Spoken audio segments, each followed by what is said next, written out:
ಸರ್ವಪಕ್ಷದ ಸಭೆಯನ್ನು ಕರಿತೀನಿ ಅಂತ ಹೇಳಿ ಮುಖ್ಯಮಂತ್ರಿಗಳು ಪ್ರಸ್ತಾಪ ಮಾಡಿದ್ದಾರೆ. ಇದು ಪ್ರತಿ ಬಾರಿನೂ ಕೂಡ ನಮಗೆ ಇಂಥದ್ದೇ ಸಮಸ್ಯೆಗಳು ಬರುತ್ತೆ. ನೀರು ಇರುವಾಗ ನಾವು ಅವರನ್ನ ಕೇಳೋದು ಕೂಡ ಇಲ್ಲ, ನಾವೇ ಕೊಡ್ತೇವೆ. ಕಳೆದ ವರ್ಷ ಆಗ್ಲಿ ಅದರ ಹಿಂದಿನ ವರ್ಷ ಆಗ್ಲಿ ಅವ್ರಿಗೇನು ನಮಗೆ ಫಿಕ್ಸ್ ಮಾಡಿರೋ TMC ವಾಟರ್ ಇದೆ ಅದರ ಹೆಚ್ಚು ಕೊಟ್ಟಿದ್ದೇವೆ. ಈ ಬಾರಿ ನಮಗೆ ಕುಡಿಯೋದಕ್ಕೆ ನೀರಿಲ್ಲ ಅನ್ನುವಂಥ ಸನ್ನಿವೇಶ ಇರುವಾಗ ಅವರು 3,500 ಕ್ಯೂಸೆಕ್ಸ್ ಅನ್ನ ನೀರು ಕೊಡಬೇಕು ಅಂತ ಹೇಳುವಂಥದ್ದು ಎಷ್ಟು ಸರಿ ಅಂತ. ನಮ್ಮಲ್ಲಿ ಇದ್ದಾಗ ಕೊಡೋಣ, ತೊಂದರೆ ಇಲ್ಲ. ಅದ್ರ ಬಗ್ಗೆ ಮುಖ್ಯಮಂತ್ರಿಗಳು ಒಂದು ಸರ್ವಪಕ್ಷದ ಸಭೆಯನ್ನು ಕರಿಬೇಕು ಅಂತ ಪ್ರಸ್ತಾಪ ಮಾಡಿದ್ದಾರೆ. ಜೊತೆಗೆ 3ನೇ ತಾರೀಕು ತಮಿಳುನಾಡಿನ ಮುಖ್ಯಮಂತ್ರಿಗಳು ಬೆಂಗಳೂರಿಗೆ ಬರುವ ಸಾಧ್ಯತೆ ಕೂಡ ಇದೆ. ಅದು ಇನ್ನೂ ಕನ್ಫರ್ಮ್ ಆಗಬೇಕು. ಒಂದು ವೇಳೆ ಅವ್ರು ಬಂದಾಗ ಅದನ್ನ ನಾವು ಅವ್ರ ಜೊತೆಯಲ್ಲೂ ಕೂಡ ಪ್ರಸ್ತಾಪ ಮಾಡಬಹುದು.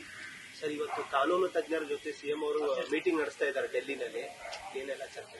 ಇಲ್ಲ, ಮೊನ್ನೆ ಕೂಡ ನಾವು MPs ಮೀಟಿಂಗ್ ಇರುವಾಗ ಮಾನ್ಯ ಕಾತರ್ಕಿ ಅವರೆಲ್ಲರೂ ಕೂಡ ಬಂದಿದ್ರು.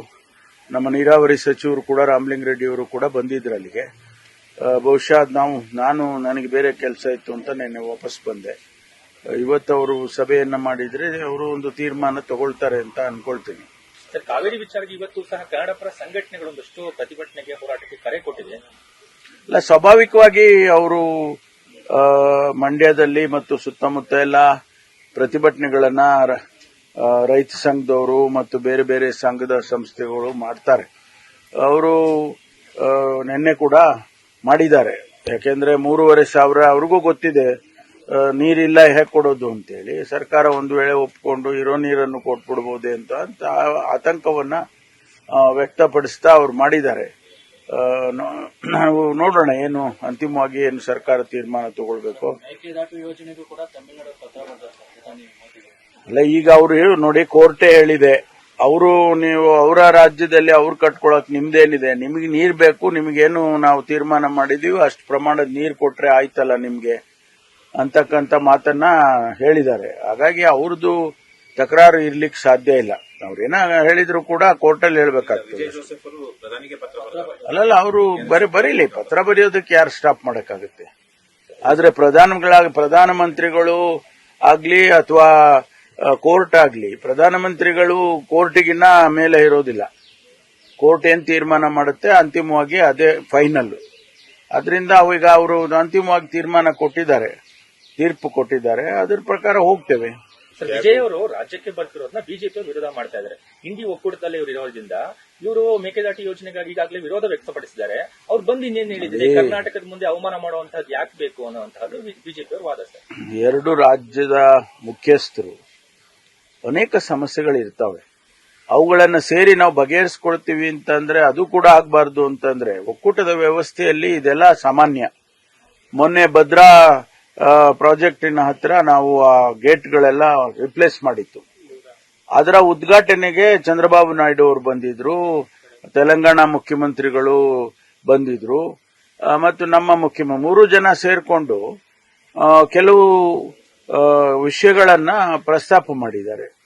ಅದು ನದಿ ಜೋಡಣೆ ಇರಬಹುದು ಅಥವಾ ಬೇರೆ ನೀರಿನ ಹಂಚಿಕೆ ಇರಬಹುದು. ಅದನ್ನ ಪ್ರಸ್ತಾಪ ಮಾಡಿ ನಾವೇ ಬಗೆಹರಿಸಿಕೊಳ್ತೀವಿ ಅಂತ ಹೇಳಿ ಮಾತಾಡ್ಕೊಂಡಿದ್ದಾರೆ. ಆಮೇಲೆ ಇನ್ನೊಂದು ರಿಸರ್ವಾಯರ್ ಕಟ್ಟಬೇಕು ಅನ್ನುವಾಗ 90% ಕೇಂದ್ರ ಕೊಡುತ್ತೆ, 10% ರಾಜ್ಯ ಕೊಡಬೇಕು ಅಂತ ಹೇಳಿ ಕೇಂದ್ರದ ನೀರಾವರಿ ಸಚಿವರು ಕೂಡ ಅದೇ ಸಭೆಯಲ್ಲಿ ಪ್ರಸ್ತಾಪ ಮಾಡಿದ್ದಾರೆ. ಹೀಗೆ ನಾವು ಪಕ್ಕದ ರಾಜ್ಯಗಳು ನಮ್ಮ ಸಮಸ್ಯೆಗಳನ್ನ ಬಗೆಹರಿಸಿಕೊಳ್ಳೋದಾದ್ರೆ ಅದಕ್ಕೆ ಬಿಜೆಪಿಯವರಿಗೆ ಏನ್ ತಕರಾರು? ಏನ್ ಜಗಳಾಡ್ಕೊಂಡೇ ಇರ್ಬೇಕಾ ನಾವು? ಅವ್ರು ಹೇಳೋ ಪ್ರಕಾರ ರಾಜ್ಯಗಳೆಲ್ಲ ಜಗಳಾಡ್ಕೊಂಡೇ ಇರಬೇಕು, ಅವ್ರು ಯಾರು ಕೂಡ ಹೊಂದಾಣಿಕೆಯಲ್ಲಿ ಹೋಗಬಾರದು ಅನ್ನೋದೇನಾದ್ರೂ ಅವ್ರದ್ದು ಇದ್ರೆ ಅದು ಅವರ ನೀತಿ, ಅದು ಭಾರತೀಯ ಜನತಾ ಪಾರ್ಟಿಯ ನೀತಿ ಇರಬೇಕು. ಸರ್, ಕೇಂದ್ರಕ್ಕೆ ಪತ್ರ ಬರೆದಿದ್ದೀರಿ ಈ ತರ ನ್ಯಾಷನಲ್ ಡಿಸಾಸ್ಟರ್ ಕನ್ಸಿಡರ್ ಮಾಡಕ್ಕೆ. ಆದ್ರೆ ನಮ್ಮ ಸ್ಟೇಟ್ ಇಂದ ಟೆಕ್ನಿಕಲ್ ಫೀಸಿಬಲ್ ಸ್ಟಡಿದು ಡೇಟಾ ಮತ್ತೆ ಫ್ಯಾಕ್ಟ್ ಗಳನ್ನ ಅವರಿಗೆ ತಲುಪಿಸದೇ ಇರೋದ್ರಿಂದ ಕೇಂದ್ರ ನಮ್ಮ ಮನವಿನ ಅಷ್ಟರ ಮಟ್ಟಿಗೆ ಸ್ವೀಕಾರ ಮಾಡೋದಿಲ್ಲ ಅನ್ನೋದು ಆಯಾಮ. ಅದಕ್ಕೊಂದಷ್ಟು ನಿಯಮಗಳಿದಾವೆ. ಆಗಸ್ಟ್ ತಿಂಗಳಲ್ಲಿ ಮಳೆ ಬರುತ್ತೆ ಅಂತ ಒಂದು ವೆದರ್ ಮ್ಯಾನ್ ಹೇಳ್ತಾರೆ, ಫೋರ್ಕಾಸ್ಟ್ ಹೇಳುತ್ತೆ. ಆಗಸ್ಟ್ ಅಲ್ಲಿ ನಾವು ಮಳೆಯನ್ನ ನೋಡಿಕೊಂಡು ಆಗಸ್ಟ್ ಎಂಡ್ವರೆಗೆ ನಾವು ಸ್ಟಡಿ ಮಾಡಿ ಆಗಸ್ಟ್ ಎಂಡ್ ನಲ್ಲಿ ನಾವು ಮೆಮೊರಾಂಡಮ್ ಅನ್ನ ಕೊಡಬಹುದು.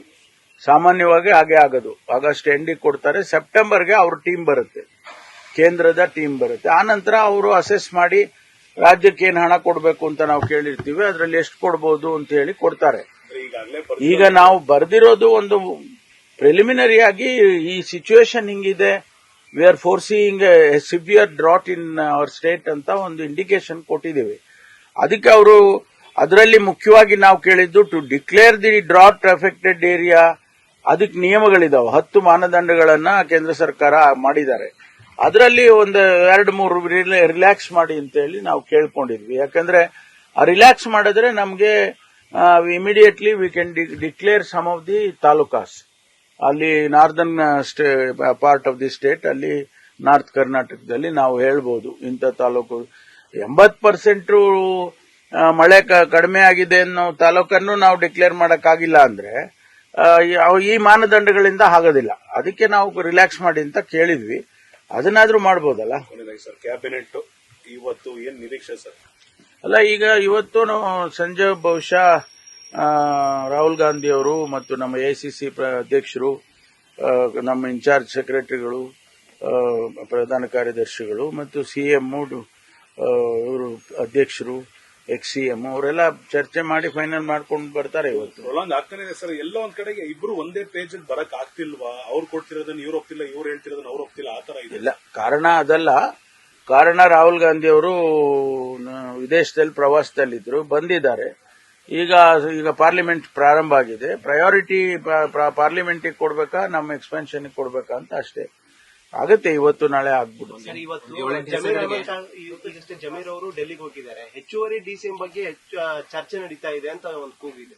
ಅದ್ರ ಬಗ್ಗೆ ನನಗೆ ಮಾಹಿತಿ ಇಲ್ಲ. ಏನು ತೀರ್ಮಾನ ಹೈಕಮಾಂಡ್ ಮಾಡ್ತಾರೋ ಅದನ್ನೆಲ್ಲ ನಾವು ಒಪ್ಕೋಬೇಕಲ್ವಾ. ಇವತ್ತಾಗ್ಬೋದು ಸರ್ ಅಂದಾಜು? ನನಗೂ ಅನ್ಸುತ್ತೆ ಆಗುತ್ತೆ ಅಂತ. ಸಮಯ ಇವತ್ತಾದ್ರೆ ನಾಳೆನೆ ಮಾಡ್ತಾರೆ. ಅದು ಸಮಯ ಕೊಡೋದಿಲ್ಲ ಹೆಚ್ಚು, ಯಾಕೆಂದ್ರೆ ಮತ್ತೆ ತಿರ್ಗಾ ಬೇರೆ ಬೇರೆ ರೀತಿ ಡೆವಲಪ್ಮೆಂಟ್ಸ್ ಆಗುತ್ತೆ ಅಂತ ಇಮಿಡಿಯೇಟ್ ಆಗಿ ಮಾಡ್ತಾರೆ. ರಾಜಭವನದಲ್ಲಿ ತಯಾರಿ ಎಲ್ಲ ಆಗ್ತಾ ಇದೆ ಮಾಡ್ಕೊಳಕ್ ಮೊದಲೇ ಹೇಳಿದಾರಲ್ಲ. Thank you.